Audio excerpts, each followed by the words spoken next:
it provides support for people in emotional distress. But they answer the phones naturally, but they also provide a location in Llandrindod people can go and talk about things, and there's a charity shop which raises money for them.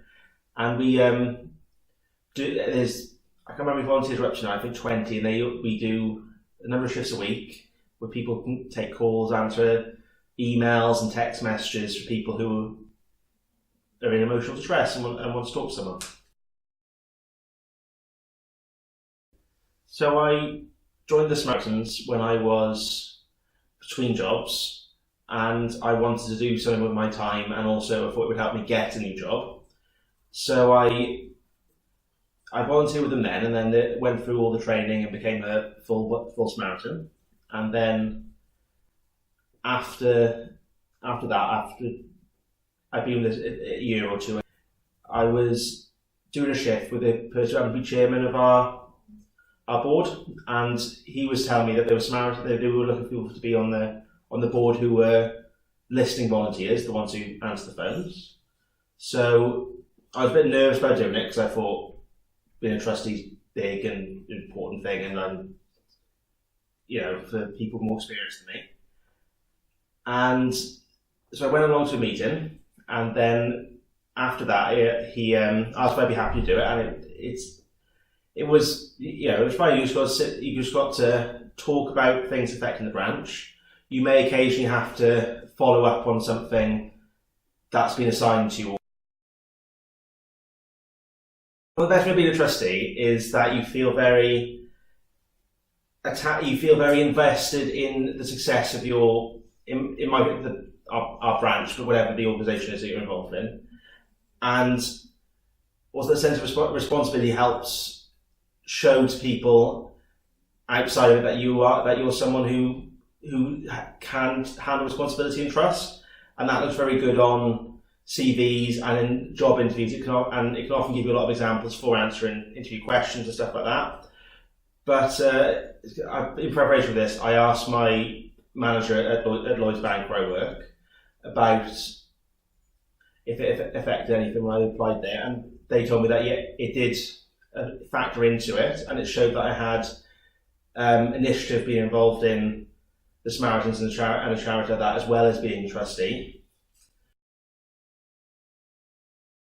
So the best thing about being a trustee is that because it's completely voluntary what you're doing, everyone's really passionate about it. So you deal with a lot of people who are very happy to do what they do. And how about, for example, when you're on the board of trustees for the Samaritans branch, you have to deal with the shop rep as well, which is completely volunteer run.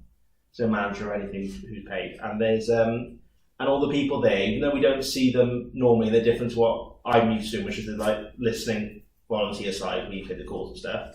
They're also passionate about running the shop well and about supporting the rest of the branch, and they're all really good. And then it's the same for everyone on the listening side. They're all really passionate about doing everything they can. If there's an event, we have a booth at the Royal Show every year. There's always loads of people volunteering. People come all the way from Cardiff and further away than that even just to stand at the booth and talk to people for an hour. So when you're involved in interest in that, there's lots of people who are really happy with what they're doing, and you get to help people do what they want to do.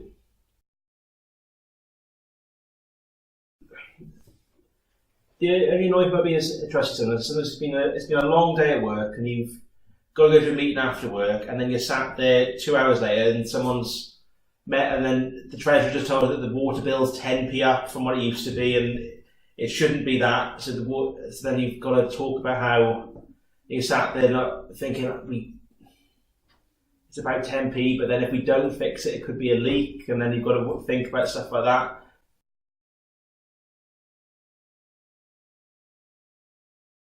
Not as intimidating as it sounds.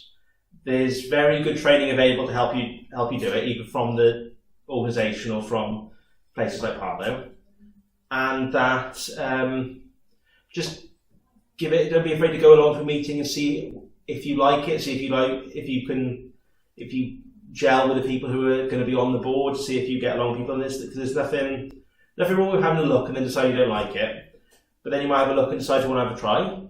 And I know, if you're nervous about it being older people, then I've never experienced any situation personally where anyone has thought less of my opinions because I was younger than everyone else there, and I've never seen it happen to anyone else that their opinions were invalid because of some other consideration from the board.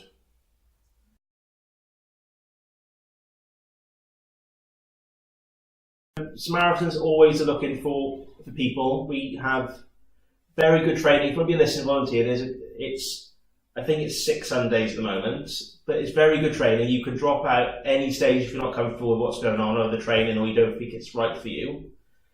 And we're not just looking for people who are listeners, we're also looking for anyone who wants to volunteer with Samaritans to help at fundraising events or help at the shop, which is just like a normal shop. The people there are very good, and they also have their own training that's, again, very good. I'm overusing the phrase very good, but it is. And yes, anyone who has any interest in one of the Samaritans, just contact us, and if we have a place for you, I'm sure we'll find something. And if you decide one side's not right for you, you can go to another side. And yeah, we're a very welcoming branch, and anyone's welcome to come.